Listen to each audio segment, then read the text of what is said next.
at the GM conference. But I'm excited to hear the details because this could be meaningful information. And that's the good thing about in the trenches. All the information is designed to provide actionable information so we can make decisions based on it, or at least we can be so curious that we can research it further. So without further ado, Mark, it's your floor. Great, great. Well, thank you. Thank you very much, Joe. Appreciate it. I've also asked Kyle Lewis, our Director of Strategy, to join me on the call today. Kyle did the survey and has done most of the work on this. So he's going to be probably talking a little bit more than I am today, just because he's been on it quite a bit more. But, you know, to give you a background, and most of you have probably been there, but, you know, this started several years ago when we started speaking at the GM Exchange that is typically in February every year. And we started doing a survey saying, instead of us coming and talking about marketing and us deciding, you know, what the latest and greatest topic is, we thought, why don't we find out what the GMs really want to talk about? And it's not always marketing, and you'll see that today. It's not always just there's usually marketing involved, but it's not always just about the marketing. It's about, okay, what are we dealing with in our daily lives? What's keeping you all up at night? And you know, if we can dialogue this through or research this through or somehow help provide some potential ideas or solutions on how to mitigate some of these issues, we feel like we've done our job, right? We feel like that is our role, is to help wherever we can help. And so that's what you're going to see today. So we ran this survey out last February, and we packaged it up, and we had some panelists join us. I think Camille was one, and we talked a bit about what we learned then. Since then, we've tried to update it and kind of keep things kind of going and kind of see what happens, you know, and kind of see what's going. It's ever-changing market, right? You get into the economy and tariffs, right? That's changing daily at this moment. So we'll and depending on where in the world you are, it can change a lot, right? I was just recently on a call with some folks that are on the Canadian border, right? And you know, it's not just tariffs, but the rhetoric has definitely impacted their business coming in Canada, right? I mean, they're trending, you know, about a 28%. Then there was, you know, the tit for tat with Trump and the newly elected prime minister, and now it's below 20. And you know, who knows? It could cycle back again. Who knows what's going on? So, but we do try and keep an eye on those things, and even if it's not something we would typically tackle, if there's a way we can help and add value, we're going to do that.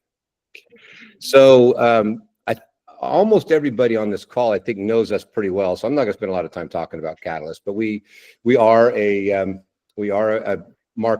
full service marketing firm that focuses on working with tribally owned casinos across the country.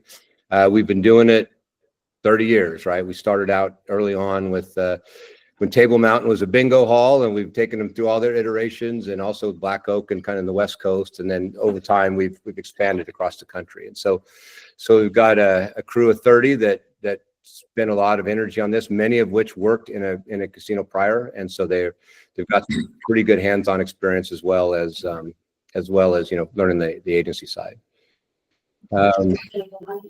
Our philosophy is smart work that counts. The smart part is hopefully we're going to talk about today, and hopefully I can live up to the brand if I can. But we everything we do starts with strategy, research, and data analysis, and we flow from there. And we try and make sure that everything we're doing is kind of based on that. And it's not, you know, you get our insights, you get our thoughts, but it's usually very much grounded in some sort of data and pretty well thought out strategy. And so again, to talk a little bit about the survey, kind of jump right in. Kind of four areas kind of jumped out of the survey this year. Labor challenges still appear to be a bit of an issue. They haven't really come all the way back from COVID, and obviously costs are different than they were. Then, you know, market saturation, increased competition came to the top of the list this year, and how to deal with some of that. Obviously, economic volatility and the tariffs and inflation and all the uncertainty, I guess, around the economy is still a factor that we're dealing with. And then just strategic marketing innovation and where that's going. So these are kind of the four buckets that we thought we'd talk about today. But anybody that's been with us in prior, ask anything you want, because you're not going to throw us off. You know, so if we're going down something, or you have a question, or something triggers a thought, even if it's not in one of these buckets, we agree we have time, away, and we'll do our best to answer it. Hey guys, can we mute our microphones, please?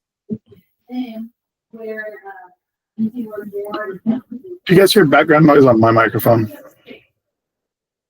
There is some conversation going on. I think we're good now. Get quieter. Yeah. All right, Kyle. Why don't you kind of lead us into the first challenge, and we'll roll from there.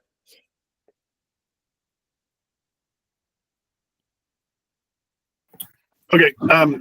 Real quick, just to give background on me. My name's Kyle Lewis. I'm Director of Strategy for Catalyst Marketing Agency.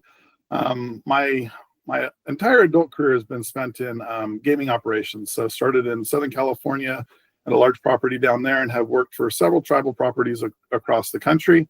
And now I am on the agency side. So I'm just applying all my past work experience to Catalyst. So as Mark said, we do the survey each year, and labor challenges was by far the #1 issue. So, I mean, demand for work is continuing to rise, but the supply of experienced and motivated talent just isn't keeping pace with the increased demand. So from frontline staff to back of the house roles, staffing shortages are driving up costs, as we all know. Staffing shortages adds pressure to guest services and guest satisfaction. So this is compounded by rising wage expectations, especially with the younger generations fresh out of college.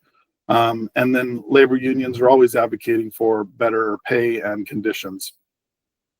So with labor often being the single biggest line item for casinos P&L, there really is no margin for error.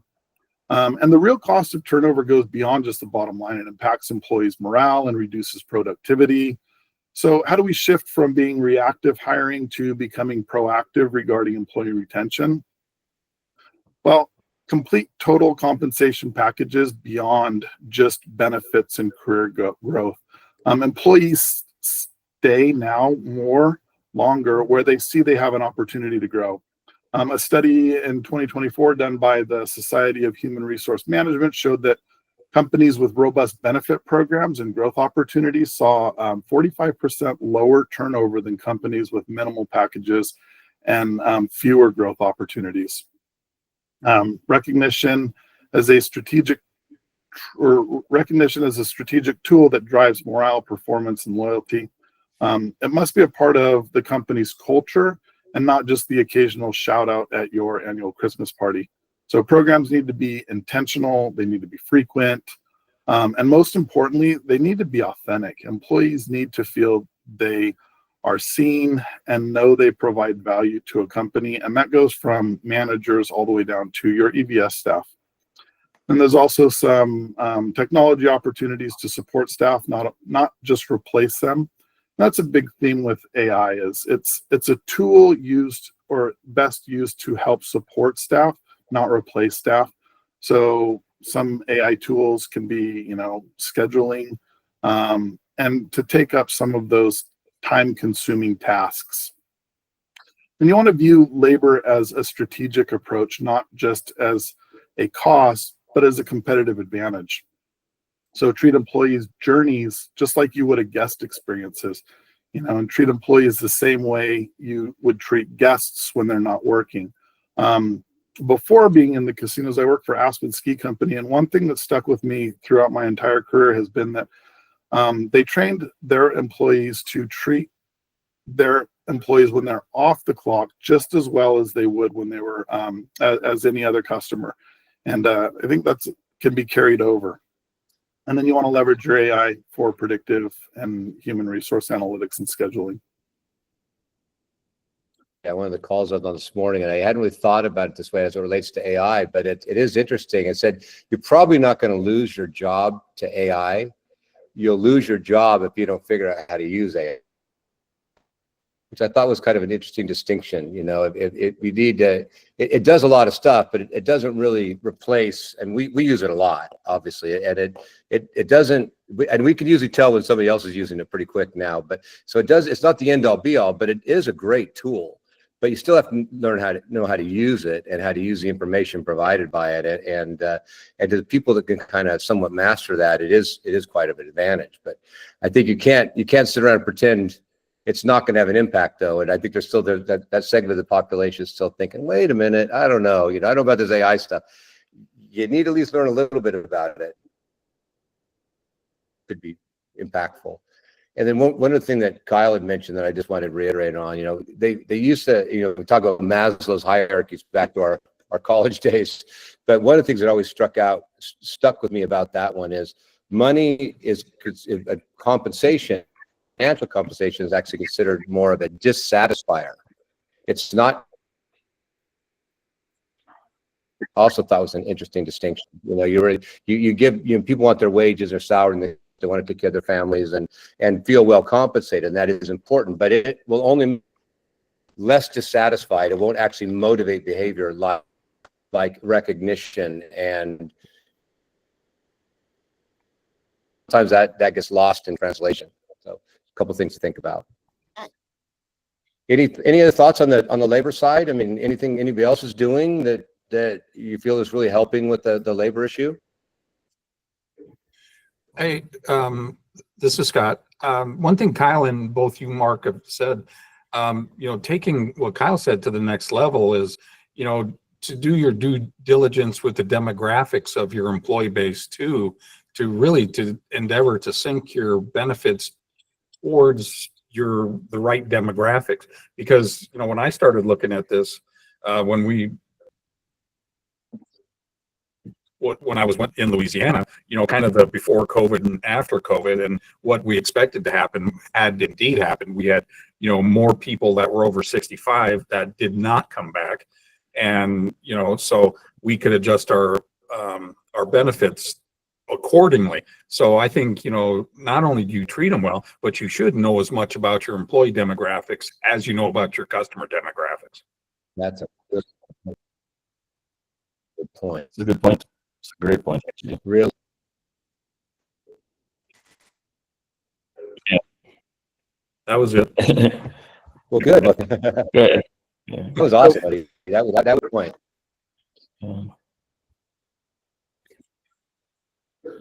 So another one of the top things that came back from the survey was market saturation and increased competition. So the industry is being defined by intensified competition. There's digital disruptions, there's a shift in guest expectations, and for tribal casinos, the rise in market saturation presents challenges, and it also presents an opportunity. The convergence of online gaming, sports betting, and expanded non-tribal gaming options have made it important for Native American casinos to differentiate themselves through experiences, innovation, and personalized engagement. According to the American Gaming Association study they did in 2024, 38 states now offer some form of legalized sports betting, and digital gaming revenues continue to climb each year. Additionally, the expansion of tribal gaming compacts and non-tribal commercial operations has increased regional competition, and this saturation requires a pivot from traditional gaming models to a more holistic gaming experience. Excuse me. So technology is no longer just an option, it's essential. And AI-driven marketing to predictive analytics, digital tools help casinos customize offers and optimize engagement, and they also enhance guest satisfaction. So a study done by Gartner in 2024, companies using AI in marketing have seen up to 10% boost in customer satisfaction ratings and a 30% increase in lead generation. So by implementing AI-powered CRM tools to segment guests by behavior or preferences and visit history, you're personalizing not just the promotion experience. And then obviously gaming remains foundational, but experiences create loyalty. Guests are seeking immersive, well-rounded trips that include, dining, wellness, live entertainment, and another one that's emerging is cultural engagement. So another study by the American Gaming Association, non-gaming amenities account for more than 25% of total revenue at large destination properties. So you can create opportunity by expanding offerings to appeal to emerging demographics like the Gen Z travelers, the foodies, and wellness seekers. And you also want to build loyalty through smart data-driven marketing. So in saturated markets, loyalty really is everything. Traditional point-based systems, they just don't meet guests' expectations any longer. Players want rewards that are personal, flexible, meaningful. So launching dynamic behavior-based rewards that shift with seasons or player activity, and then using geofenced mobile ads or SMS to promote these promotions in real time can create an advantage, especially in saturated markets. Cultural events and authenticity are increasing in popularity as well, and they're unique to Native American tribes. Travelers are eager to learn about and experience the diversity of the rich culture that Native American tribes can offer. Any thoughts on any of that? Do you suggest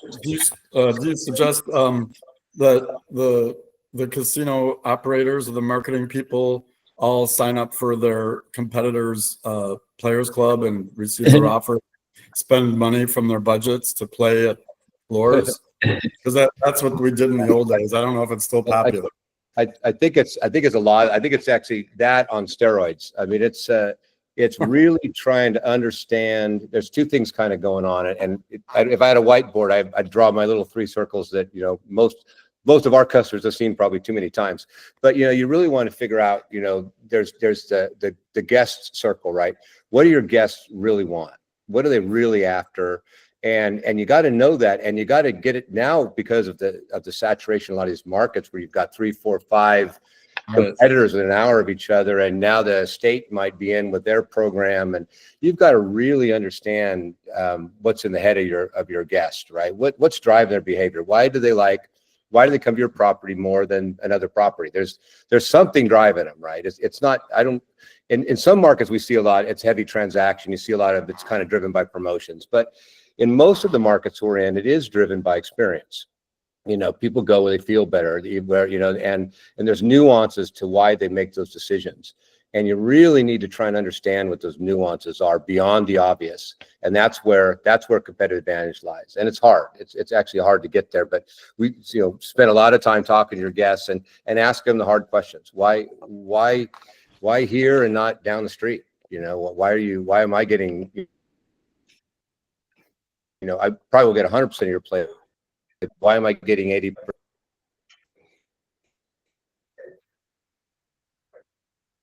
You got to understand, how are they trying to penetrate the market? What is their offering? What are they bringing to the table?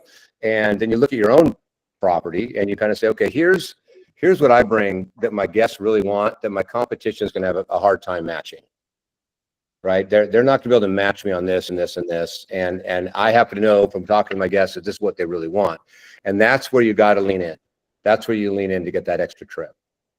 And it's a bit of a science to it. And that's probably a whole seminar by itself, but happy to talk more about it offline. But that, to us, that's the key to trying to deal with competition saturation is digging deep. Next time we come on, Joe. Yeah, before it's too late. Yeah.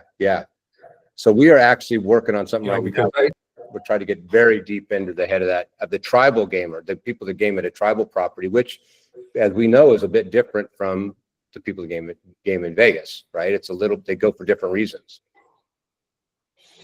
Mark, this is Mark, but I've had fortune, luck, whatever, to work both tribal and non-tribal. I'm non-tribal right now, but I didn't find it to be that different on the people that visited. But doing surveys from California through New Mexico, Colorado to the Midwest to here, the two things that always seem to crop up no matter where you're at is safety and security are like 1 and 2 on why they choose one place over another. They feel safe, they feel secure. And yeah, and cleanliness, Mark, I'd add cleanliness is always at the top of the list. Those three are kind of cost of entry. Yep, yeah. And on the second part of that, this market saturation, I'm in one of the few states that's got true online gaming with online slots that you can play on your phone and online table games with live dealers you can pay on your phone. And I'll tell you what, you want to talk about competition, this is a whole new arena because their whole percentage is much lower on their slots than what we can offer. There's a lot of benefits to being able to sit in your own house and, you know, we're a non-smoking casino, smoking a cigarette, drinking beer and in your PJs versus having to come out and be in a real world environment. So for any of you down the road, competition's heating up in that arena too. And I'm not a big fan, but personal opinion, old school. Yeah. Yeah. No, I think all valid points. And to kind of tack on that a little bit, Mark, we typically see, safety, cleanliness, and God, you mentioned the third one there. I forgot. Yeah, security. Right. And security, right?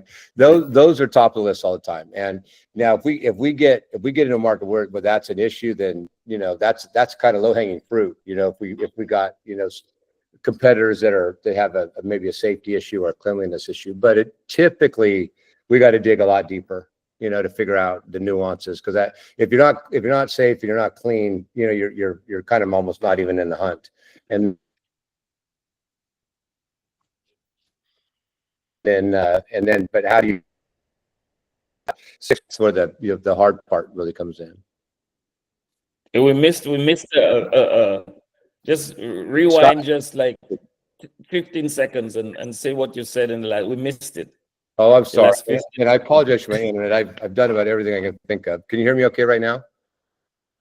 Yes. So Yes. Kind of, so to reiterate the point we were just making, you know, after you get past cleanliness and safety, that's where you really got to dig deep and figure out what the nuances are and why you go to one place over another place. Because if you don't have that, you're at a disadvantage. But assuming you have that, then now you're competing on all the other levels. You know, preponderance to win, and do I have a good time there? Is the vibe I'm looking for? Or as Mark said, I'd rather be sitting home in my PJs, right? But I'm out here to be social. So do I like a more laid back environment or like a high energy environment? I mean, there's lots of ways to really begin to slice the market and figure out, you know, who your real customer is and what you can own in that market that they cannot. Scott, I thought you had a question earlier. I think we talked right over you. No, it's fine. Actually, Mark made the point, but I'll make a more pointed assertion that, you know, iGaming, competing against iGaming, you know, I mean, as operators, I mean, we realistically have to wonder, are we Blockbuster 1995? Mm-hmm. Or are we Netflix? Because the reality of it is, you know, and Kyle and, you know, Mark asked on what you're saying is exactly true. You know, unless you're going to be off it, and, you know, Luigi can certainly attest to this, and most anyone that's visited Las Vegas. I mean, the trajectory over the last 20 years in Las Vegas has been less emphasis on gaming and more experiential, holistic experience. And it's no coincidence that, you know, for whatever it is, Luigi, you can tell me, for the last 10 to 15 years, you know, non-gaming revenue has exceeded gaming revenue. So the point is, you know, moving into the future, you know, for us to be competitive, and yes, operators always come back with the same thing. You know, casino gaming is a very social experience. Well, it's a social experience as long as we're not, you know, kicking them in the shin. But to Mark's point, you know, some degree, we have to be competitive, and it's hard to be competitive, you know, when we're a brick and mortar and the competition is bits and bytes. You know, they have virtually no overhead.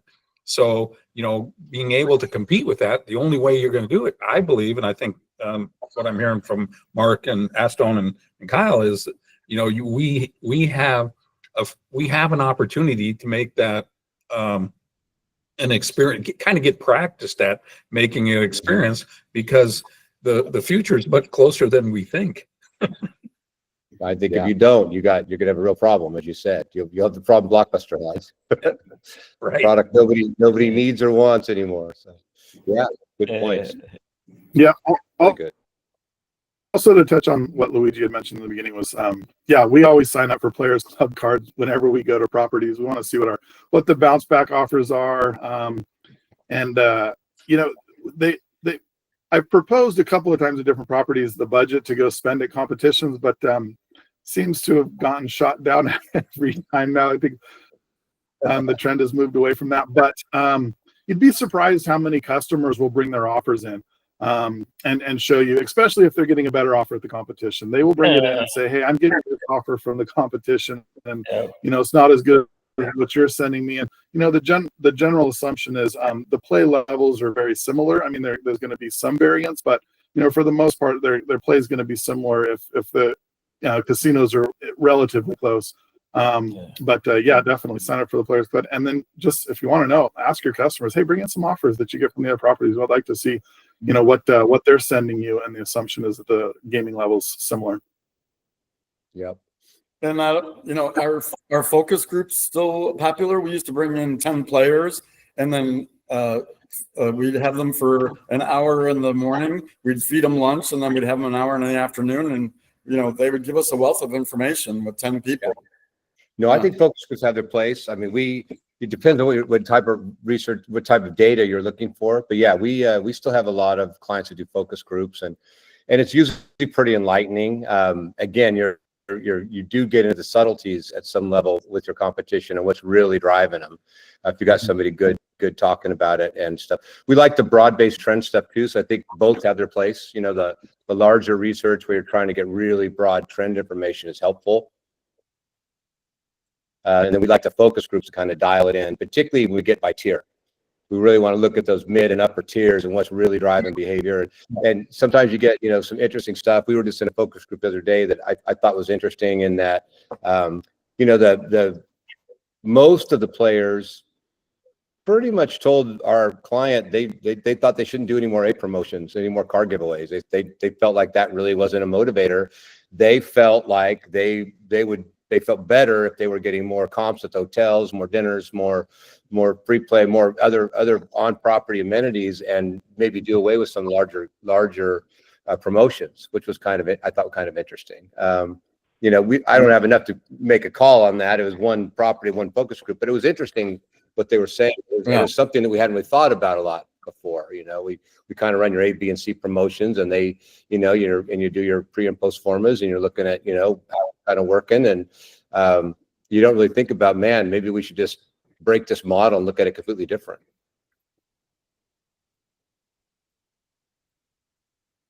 Camille, you have your hand up. Yeah. Hey, Mark, how often would you recommend that a property do like focus groups with an outside organization to really talk about, you know, what are those differentiators for your property? You know, certainly if there's a period of change, I would get back in there. But, you know, a lot of that stuff doesn't, unless you have an upheaval like COVID, that stuff doesn't change a lot. So 2-3 years is probably fine unless something's happened, right? Unless you're changing your branding and you want to get a feel for how they feel about your branding and messaging, or you got new competitors in the market, or you've added amenities or taken away amenities, or if there's change, then, you know, sometimes you want to do that sooner. But if there's without any significant change, I think you're good probably on a 2 or 3 year rotation, because it probably won't change too dramatically in that time frame. Another group. I think Mark has his hands up. Mark, go ahead. Yeah. Hey, Mark, that leads me to a question. On this, I know a lot of it's being done electronically versus bringing the 10 people into a restaurant. You can hit 20,000 people on one push of a button. Do you find that to be better, worse, same? Well, you typically get different information. It's hard to get real deep with an online survey. We get great information with online surveys. We get, I think, a lot of what we like. We're able to get enough that I think it works pretty well, and you get a much larger sample size. So you can begin to look at some statistically reliable numbers in terms of trying to project out certain things. So, but you know, to do an online survey, you need a panel. You can't just send it out, right? So you've got to go through someone that's got opt-in panels where people double opt in, and so it's a little clunky, but it's still the best option we have. And we like to get good trend information. Then what we typically like to do is that we try to take that and then you break it into then you try and drill down on some specific hypothesis in the focus groups. So and that's when you bring them in by tier but you've already kind of formed some ideas based on the broader base survey. And now you're really trying to get a couple levels below the cursory answers you'll typically get online. A lot of times we ignore the player defectors that are room comp level and above. And we concentrated a lot on the player defectors of why they left the property, and we invite them in. They would give you a lot more honest information than the regular. Yeah, I think it's great. We routinely recommend that, particularly with our clients that have good host programs. If someone's out, we want to call them, we want a host to call them, somebody call them and get us some information here, and we'll find out what's going on. And again, sometimes it's a one-off problem, right? There's an issue that, who knows what happened. But if you start to see the same thing kind of pop up, now you have a systemic issue you got to deal with. It's a whole different animal now. Yeah. So I guess the idea is run a little short on time. I know that we got a hard stop in about 12 minutes. Got some other things. So everyone good to move forward? Patience. This is awesome. Yeah. It's the information's great. So the next thing that came out very strongly in the survey was economic volatility and inflation. And then tariffs was a recent one since we did the survey. So we wanted to include some discussion on tariffs, but rising inflation and shifting consumer behaviors and evolving cost structures have created very complex operating environment for tribal casinos across the country. And as we move through 2025, the ability to adapt quickly and strategically is essential for success. So, inflationary pressure is affecting nearly every aspect of casino operations, from labor and utilities to food and beverage costs. The U.S. Bureau of Labor Statistics in 2024 shows that inflation remains elevated above historical norms, which continues to squeeze both business margins as well as customers' discretionary spend. Casinos are feeling the effect in two ways. There are higher operating expenses and more cautious spending behaviors from their customers. So in this environment, operators really must do more with less and optimize every dollar spent while still trying to deliver the experiences that guests expect. Investing in tech, as we've talked about already, AI powered chatbots can help streamline labor costs without replacing employees. In uncertain times, guests prioritize value. So it doesn't always mean lower prices, but maybe better packages, personalization, flexibility. You can bundle offer or bundle experiences that mix dining and entertainment, gaming. And I think the key point here is to offer different packages at different price points. And then marketing connects strategy to outcomes. And to stay competitive, casinos must retain and empower skilled marketing teams. And let's see, the American Marketing Association emphasized that companies that invest in marketing innovation and upskill saw greater customer engagement and stronger brand resilience during economic downturns. So marketing is definitely essential. And then non-gaming amenities offer stability when gaming revenues fluctuate. Experiences like spas, live events, culinary events, as we've talked about a little bit before.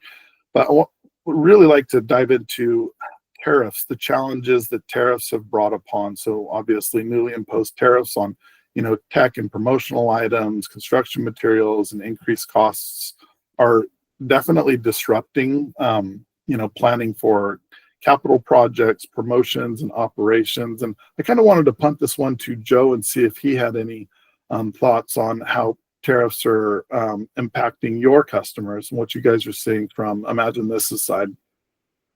Yeah, well, it did. I mean, there was a time when the tariffs were first issued. We were able to manage it because of the size of the tariff. There were some accommodations we made that wouldn't affect, the cost of the items to our clients. But then there was this hike, this what was it called? Liberation Day hike, that whatever that was, and that kind of threw things in a different category. So we had to make readjustments. The good thing about what we do is, purchasing power, we had a ton of products available. So we were able to switch people out of things and into other things that, that weren't tariffed already were here in our warehouses. So, so there was no impact on it, but now it's back down. So it's a rush to bring things in that 90-day window to make sure everything we do is try to avoid having the tariff impact the cost of the goods to our customers. We're so far so good, but if it continues on, the uncertainty, I think it's everyone's dealing with it. But so far so good in terms of being able to get people out of things that would have been tariffed into things that we already have and the adjustments that we could make. Yeah, and I think you touched on an interesting point there, Joe, which is I think that the whole bundle, you said it, uncertainty, right? Uncertainty is, I think, what's really messing with the market. And I think most operators here are dealing probably with a reduction in trips from your lower tiers, but probably still seeing okay on the numbers, because I think the mid-tier and upper tiers are still spending pretty good. But most of our clients are seeing some sort of reduction in the lower tiers right now. They're holding on tighter. They're not sure what's going on. So that uncertainty is definitely impacting us on the marketing side. And I think Kyle raised an interesting point. And if history is any indicative of what will happen in the future, the companies that can stay marketing in this process, and as Kyle said, the shift right now is a little bit into the value add, right? People are a little more into value, a little more to an experience, but experience at a good value point. If we can continue to stay tight with those folks and market with them through this time of uncertainty, you'll come out with exponential market share on the other end. But we probably got a little ways we got to weather through that.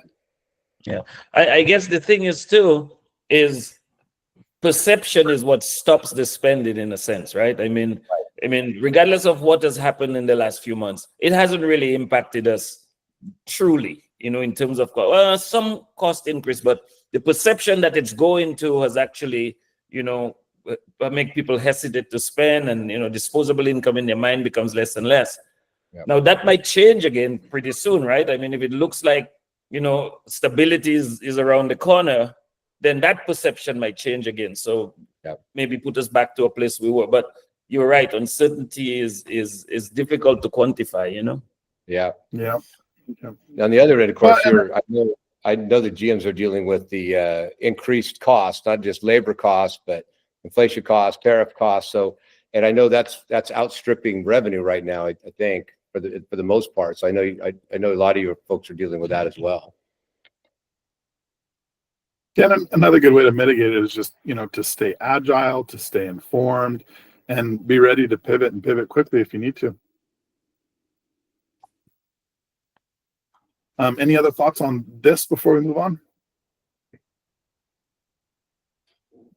Okay. All right. So then some strategic marketing and innovation. So for 2025, top marketing priorities, focus on top tier players, reaching outer markets, enhancing loyalty, and optimizing your ad spend. Digital transformation, Mark can speak a little bit to this as well, but increase spend on digital and social media and less on traditional TV and radio. We've seen a pretty big shift away from broadcast TV as viewership has just decreased and gone more towards the streaming services. Would you agree, Mark? Yeah, I think particularly in areas where you're pulling from some of the larger metros, the costs have gotten pretty extreme, on the broadcast side. And so we have been pivoting a lot more towards digital outcomes, whether it's digital TV or other digital platforms. It seems to be more cost effective right now. And you can measure it, of course, which is a little always better. You can kind of see how the impact is. I think traditional still has its place, but you've got to, and there's strategies to go along with that, but it's definitely getting outstripped by digital and the ability to target the digital much tighter. Yeah, there's also opportunities to leverage AI for campaign optimization. And really, you probably, even if you don't know you're doing it, Really what you're buying is a customer segment, not necessarily an advertisement or time space, because through the AI, they're going to optimize that campaign so you're reaching who you want to reach through those digital campaigns. And then shifting to experiential marketing, the events and the VIP gifting and the personalized offers. And then cross collaboration. This is very essential. An omni-channel marketing that's going to, transcend those silos between your food and beverage department, your hotel department. Your marketing has to be in tune and in line with your slots and all your other operations for a cohesive strategy. That was a big one that came through. Any other thoughts on this one? I know we got 2 minutes left, Joe. Yeah. Any questions maybe we can answer?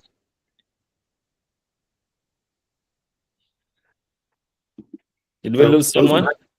Did we lose you, Mark? No, I'm here. I think I'm here. Can you hear me? Yeah. Yeah. I say any questions, anything at all. If you guys have any thoughts, we got a couple minutes. Well, I would just say one thing, I keep going back to beating the same drum, but I think it'd be naive on our part to think that, the big entities in the world, like specifically like ESPN, getting into the sports betting and BetMGM. When the networks are starting to get involved, by extension with ESPN, of course, you're talking about Disney, but when they start getting an appetite for, getting that online gaming component, our competition isn't as localized as we think. I know Mark has his issues, but I'm saying, and I've said many times, I was stunned and amazed. We were one of 22 gaming operations in the state of Iowa. It's already extraordinarily competitive. Now they're coming after the people on the Barco loungers, and like you said, they don't even have to get out of their PJs, or even if they do want to come have a drink or two or whatever, they don't have to worry about driving home and getting stopped or something like that, or in our environment, in the weather. So we have to be smarter about marketing, and being smarter about marketing is, I think, not the old shotgun approach, but data-driven decisions that are that we are derive some success from, and certainly using partners like Catalyst or whomever, but our success is our partner. So we're doing extraordinarily well, but again, we can't take that for granted. You got to keep pushing, because like I said, the future is much closer than you think. Can I coin a phrase? Oh, go ahead, Mark. Mark, were you going to say something? No, I was agreeing with what Scott said. I think you're right. We got to just keep trying to understand what our guests really want, and how we can best meet that need, and as it evolves. Good. I have 2 points. One is, can I coin the phrase micro marketing? Well, I think it's been used before. Okay, all right. You can use it if you want. And the second thing is, and Mark, I'm coming to you, Mark Shrek. Yeah. The second thing is, now I know we're concerned about the online gaming, but I remember we had when I worked at Viejas, or the agency that we worked with at the time, every time a new property had come on, or there was some talk about a new property, she goes, you know what, it's good for the category. We may think that it would affect us individually, but is it a case where online gaming is good for the category in general? A lot more people will be exposed to gaming, and then gaming in the casino is an aspect of it. Are we going to gain customers because more people are exposed to it? Or are we going to lose customers because they attract our customers to the platforms? That's just a curious question, Yeah. Is it going to grow the market, or is it going to saturate it? Yeah. Is it going to grow? Yeah. Just more people know of gaming now, right? That who never would be concerned about it. And then we're part of the mix. Or is the interest in online going to steal from the people who already exist, who game at the casinos, and now we're losing people to the brick and mortar? Just a curious question, So to what Scott was saying and what you're saying, and a person living the real world experience, I would say there's a little bit of both, that there is some people that are playing dollar blackjack online that are potential casino customers that maybe we develop into being something. There's also the fact that I've got people that I know and I say, hey, I haven't seen you in a while. I ran into a car dealer. And he says, yeah, man, I've been playing online. I get off of work. I have to travel 20 miles. I go home. I have a few beers. I don't have to worry about it. But I guess my point was originally for anybody here, to just FYI, the scary part about this is they all go under the ideal that it's going to be about sports, and it's at ESPN and MGM Sports and all that. But 80% of the money that they're making online is slots, just like it is at our casinos. That sports betting is still a minor part. If it was just sports, I wouldn't give a damn. You can have as many of it. You can have 5,000 of it. I wouldn't care. It makes no difference. Like, yeah, we lost sports betting revenue, but it was always kind of a throw in, like it was 40 years ago, 30 years ago when we were out in Nevada, and you made 5% on sports betting. Well, that's kind of the same thing. But that slots and that table games is a scary concept, because more people get acclimated to that. Why do I need to travel 30, 40, 50 miles to come to your joint? But I can just be comfortable and do whatever I want to do. But let me ask this question, though. How many of us have home gyms, right? And they keep opening gyms all over the country, right? So I think there's something to going out, leaving the house, that social element. I'm not saying it wouldn't affect it, right? I mean, the convenience is important too, but it's like, I would think all the gyms would be closed down now because everyone's selling sports equipment, so I don't know. I'm just, again, it's a good point. Well, It's a good point. The movie Joe, It's the movie well, theaters just look at it this way. The video games, okay? My son loves to sit down and obviously he's not the right demo, but eventually they're going to be. He'll sit down, he'll play video games.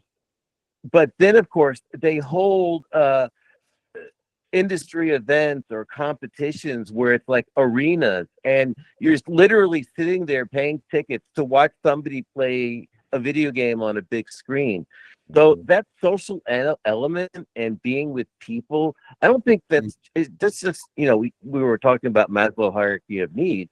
One of those is interpersonal connections and socialization, love, etc. And that's such a core fundamental part of who we are.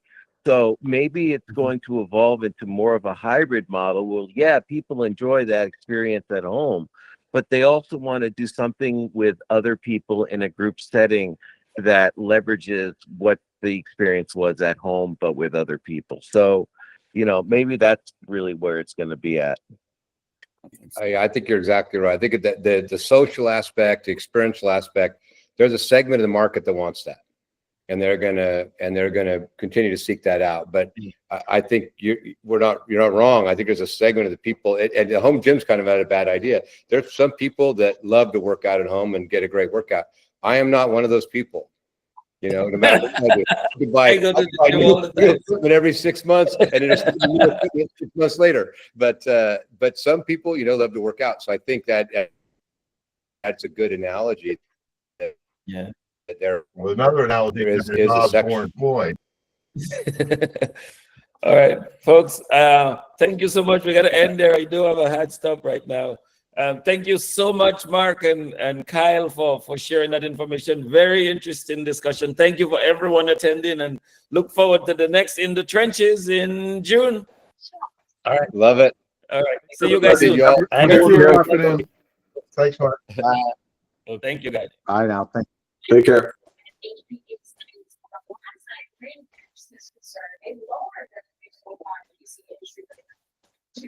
Consider